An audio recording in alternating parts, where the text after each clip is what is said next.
नमस्कार और स्वागत है आपका अपने YouTube चैनल जहां पर आपको सोशल साइंस सब्जेक्ट कक्षा 6 to 12 एनसीईआरटी बेस पे और जिसमें आपको Jharkhand TET TGT PGT CTET की तैयारी आपकी कराई जाती है। तो सबसे पहले अगर आप एनसीईआरटी को बेस बनाकर क्लियर कर लेते हैं तो आपको आगे की भी जितने बुक है, आगे की जो कक्षाएं हैं उसमें आपका जो कॉन्सेप्ट है वो क्लियर हो जाता है। तो ये जो चैप्टर है हमारा वो है हिस्ट्री कक्षा 7 का चैप्टर 9 जिसका नाम है क्षेत्रीय संस्कृतियों का निर्माण। तो हम इसमें क्षेत्र के बारे में पढ़ेंगे, उनकी जो संस्कृति थी, उनकी जो कल्चर था उसके बारे में हम जानेंगे। तो सबसे पहले नाम आता है चेर का। आप जानते हैं ये साउथ इंडिया में रहते हैं। चोल, चेर, पांडे इनका नाम आपने जरूर सुना है। तो सबसे पहले महोदयपुरम का चेर राज्य है और यह प्रायद्वीप के दक्षिणी पश्चिमी भाग जो आज केरल राज्य का एक हिस्सा है तो उसी में इनका विकास रहता है। और 9वीं शताब्दी में स्थापित ये किया गया था। मलयालम भाषा इस इलाके में बोली जाती थी और संस्कृत से भी ग्रहण किया गया था।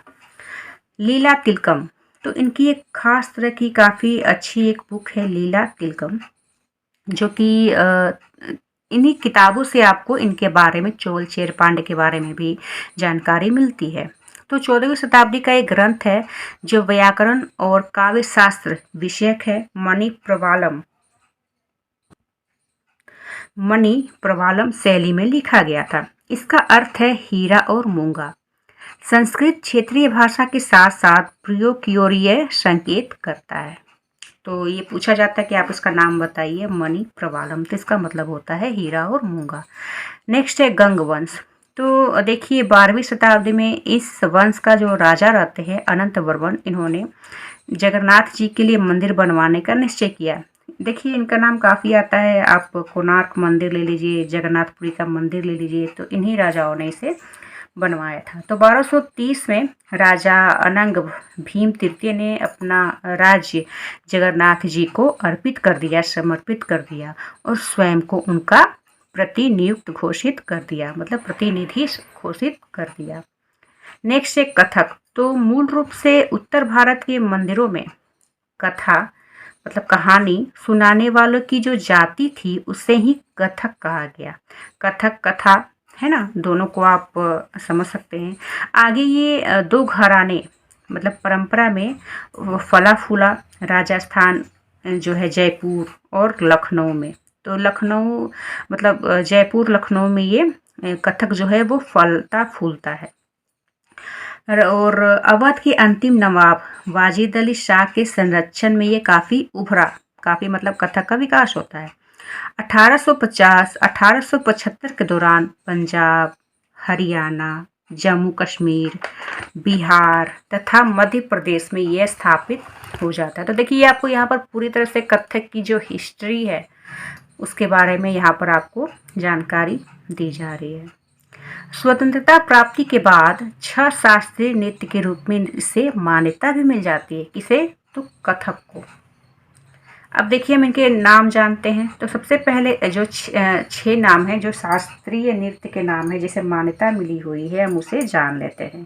तो इसमें सबसे पहले नाम आता है भरतनाट्यम। तो भरतनाट्यम जो है वो तमिलनाडु में है। तमिलनाडु में इसका विकास हुआ, विकसित हुआ। कथकली तो केरल, ओडिसी उड़ीसा, कुचिपुड़ी आंध्र प्रदेश, मणिपुरी मणिपुर। तो यहाँ इस क्षेत्र की ये प्रमुख संस्कृतियाँ है, प्रमुख कल्चर है, इनकी ये नृत्य कलाएं हैं।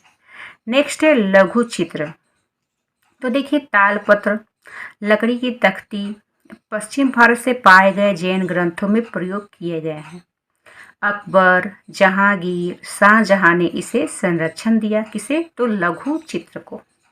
और इतिहास और पांडुलिपियों में भी इसे चित्रित ये करते थे। नेक्स्ट है बसोहली शैली। तो हिमालय की जो तलहटी है यहाँ पर इसका विकास होता है।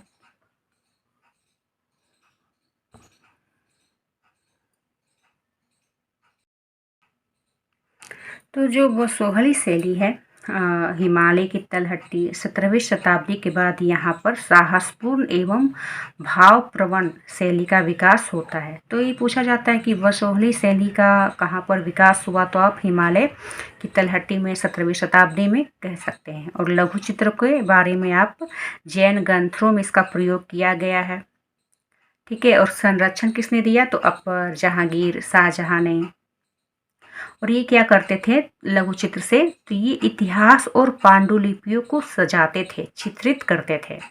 नेक्स्ट है भानुदत्त, तो ये रस मंजरी है। भानुदत्त की जो पुस्तक है उसका नाम है रस मंजरी। नेक्स्ट है कांगड़ा शैली। तो देखिए इतने सारी ये शैलियों के नाम है या फिर चित्रों के समझने के लिए इनकी शैली के बारे में बताया गया है। तो 1739 में नादिर शाह के आक्रमण और दिल्ली विजय के परिणाम स्वरूप मुगल कलाकार मैदानी इलाका है इससे होते हुए पहाड़ की ओर पलायन करने लगते हैं। कैसे, तो मुगल जो कलाकार रहते हैं मैदानी से पहाड़ी की ओर, और इसकी विशेषता है वैष्णव परंपरा। ठंडे, नीले और हरे रंग, कोमल रंग विषयों का ये काव्यात्मक निरूपण इसकी विशेषता थी। कांगड़ा शैली की विशेषता क्या थी, तो नीले रंग, हरे रंग, कोमल रंग इनकी विशेषता रहती है। ठीक है, तो ये कांगड़ा शैली है, वसोहली शैली और लघु चित्र। और हमने 6 शास्त्रीय नृत्य के बारे में भी हमने जाना। तो आज के लिए हम इतना ही रखते हैं क्योंकि चैप्टर काफ़ी लंबा हो जाएगा, जानकारी इसमें काफ़ी सारी महत्वपूर्ण है। तो क्षेत्रीय संस्कृतियों का जो निर्माण है चैप्टर 9 आज का हमारा फर्स्ट पार्ट है। आज के लिए इतना ही, नेक्स्ट वीडियो में हम इसी के सेकेंड पार्ट को जानेंगे। तब तक के लिए धन्यवाद।